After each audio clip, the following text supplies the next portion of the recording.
The confession. Late one night, as the wind howled outside her window, Rachel found herself unable to sleep. She turned to her usual remedy, scrolling through Reddit.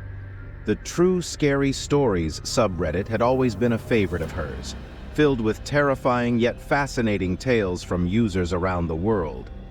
Tonight, she stumbled upon a post titled, "The Confession."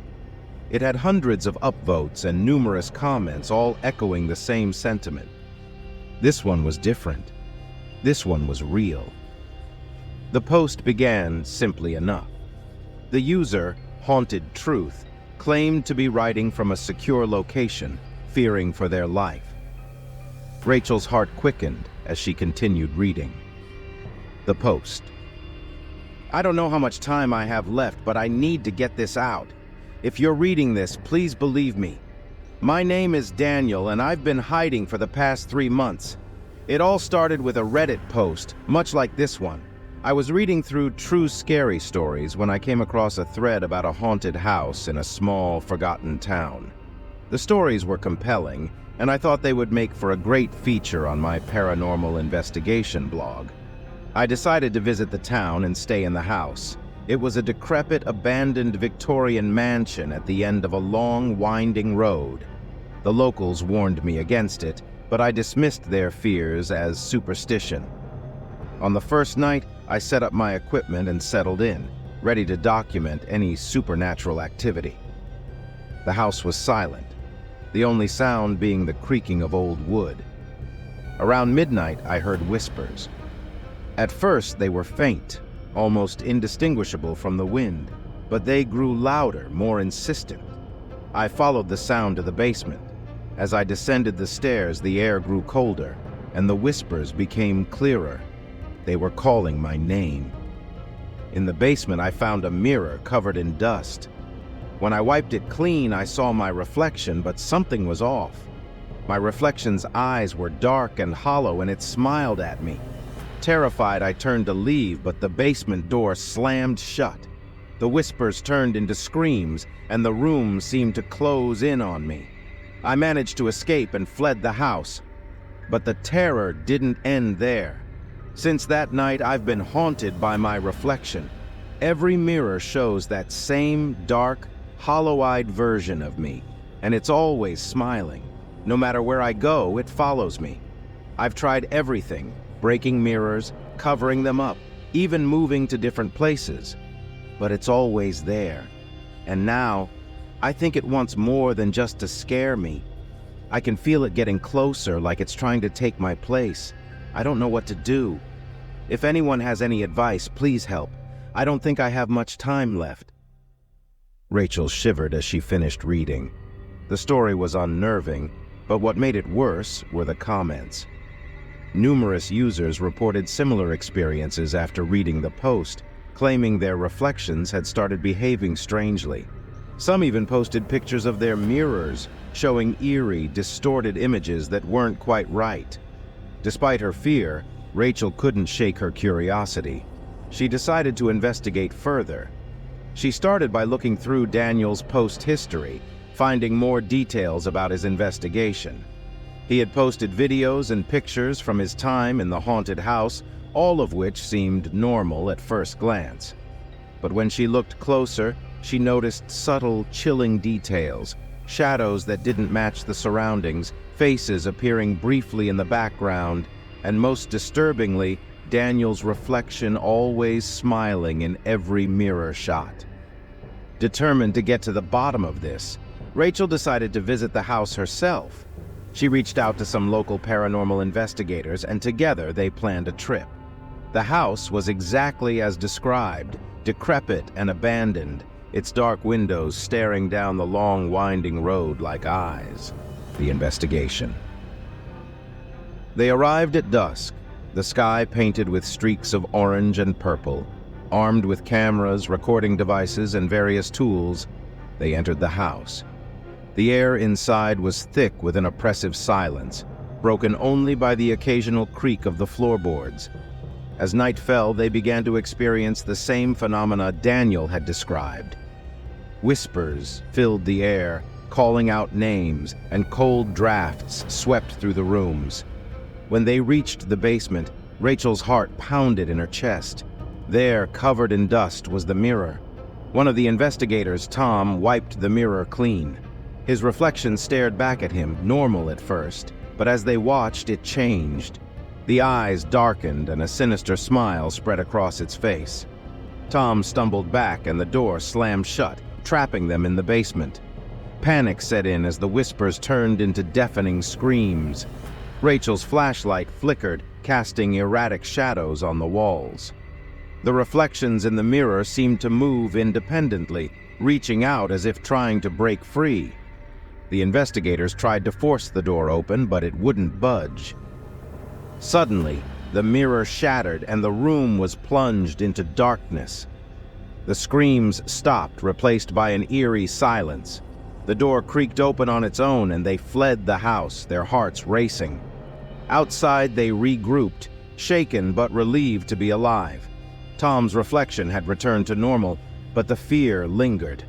They decided to destroy the footage and leave the house, hoping to put the experience behind them. The aftermath.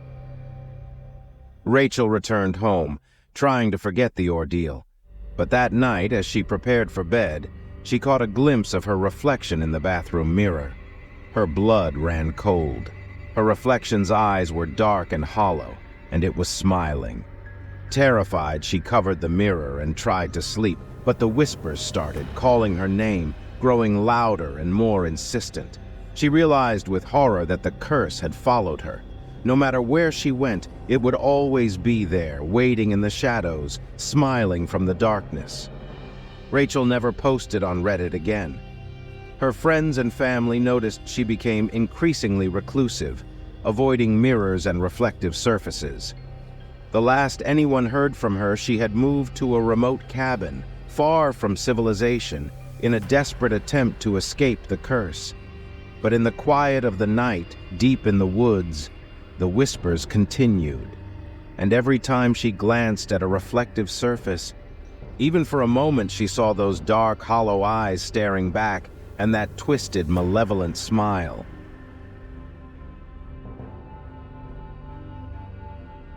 I understand that this was my fault, but maybe if I can help one person by telling my story, it's worth it. I don't drink as a general rule, but once a month or so I'll go out with friends and binge.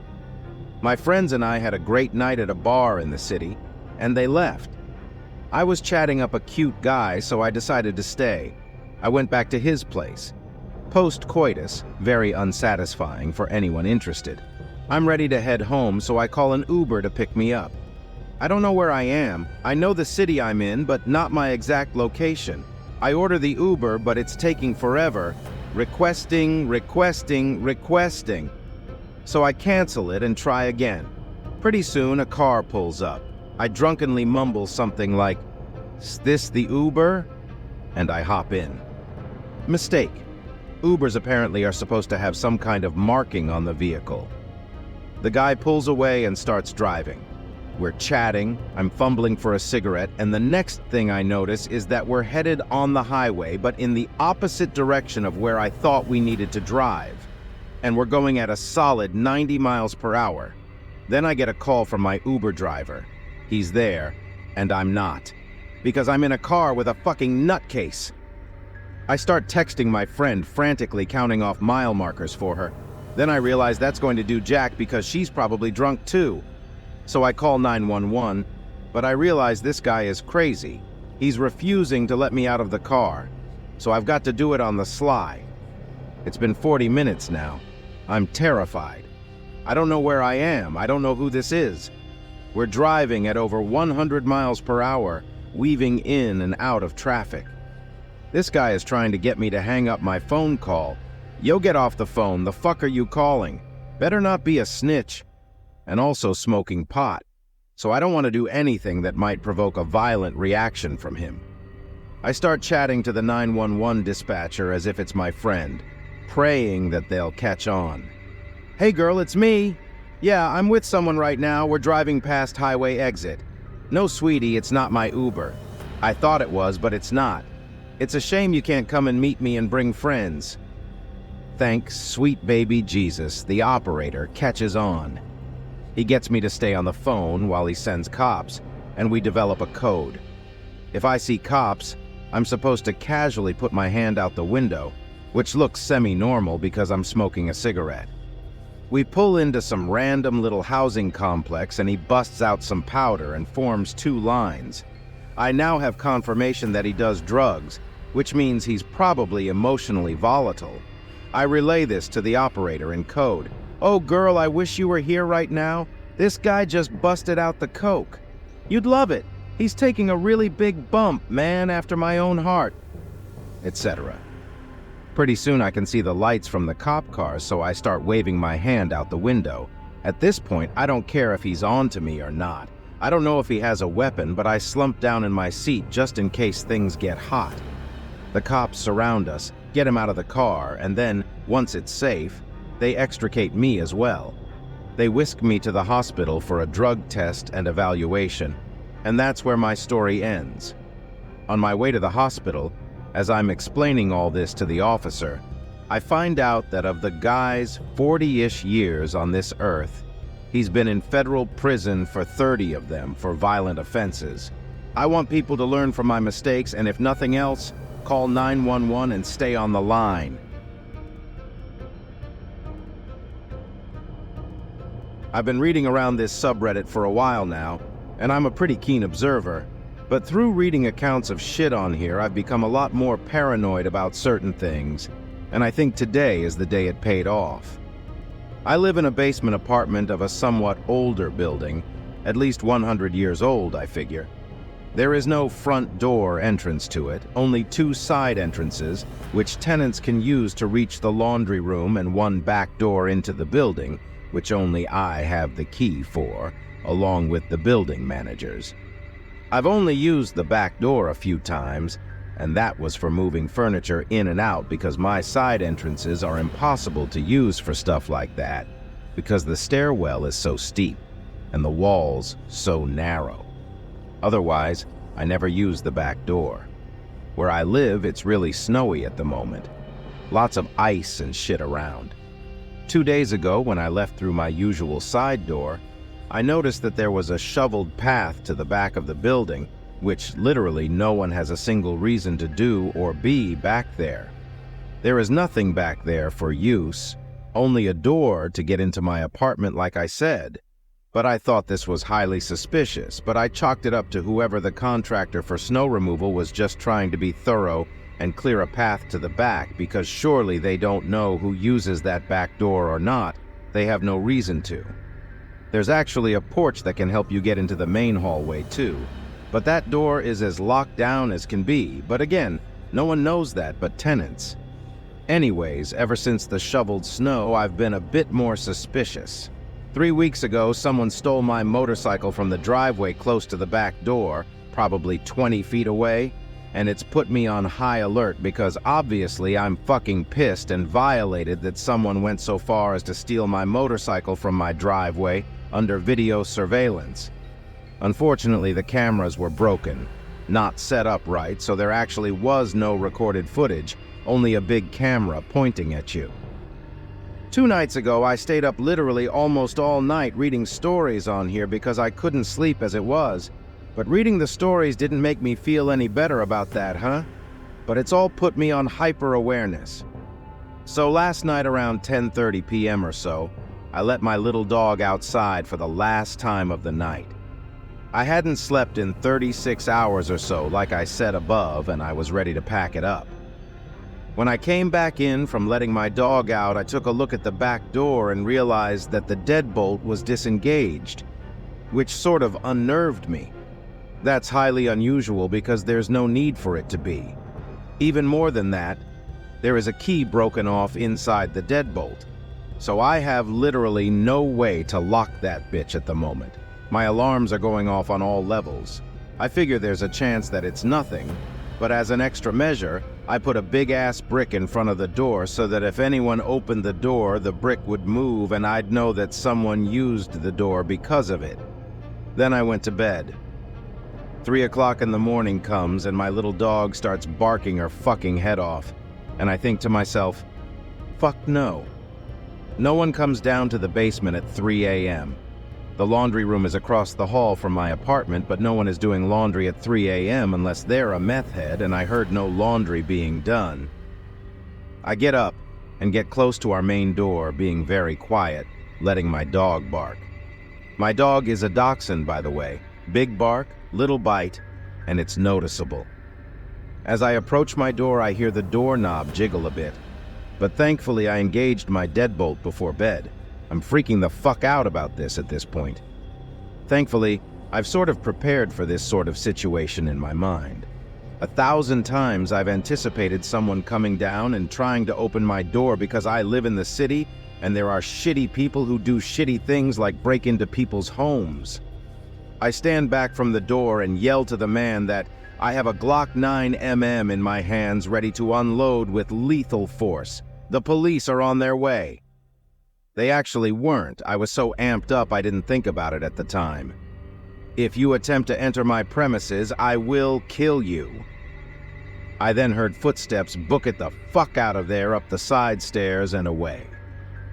This morning I filed a complaint with my apartment complex demanding that they change the locks and take care of the situation. Lastly, here's a picture of my foot in comparison to one of the footprints they left. I post this in case anyone thinks I'm lying for whatever reason. Thank you, everyone on this sub, for sharing your stories. You really saved my ass on this one.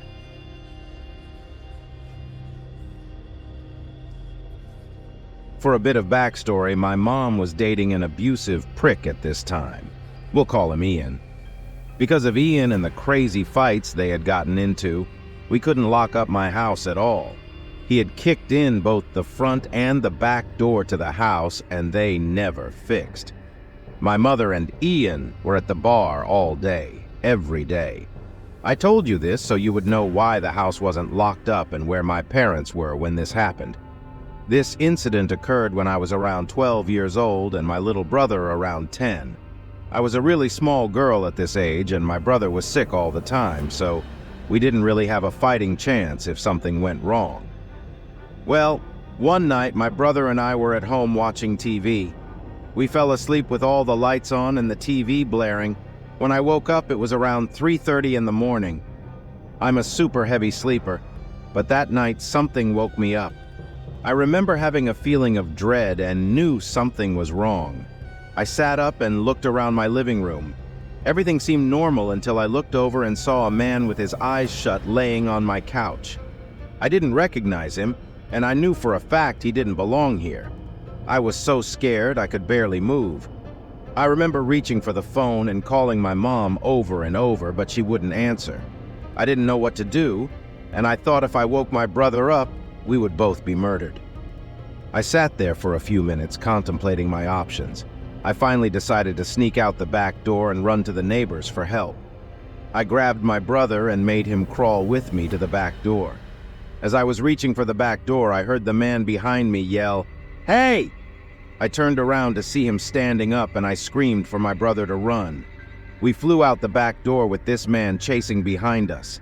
He had to have been right behind me because I remember him almost grabbing my hair a few times. We made it to the neighbors, who thankfully let us in, and we called the cops. The cops showed up and went over to the house to find that this man was gone. When my mom and Ian came home, the cops were there and I told them what happened. My mom accused me of lying and went back home. I still don't know who this man was or how he got in, but I'm so grateful for my neighbors.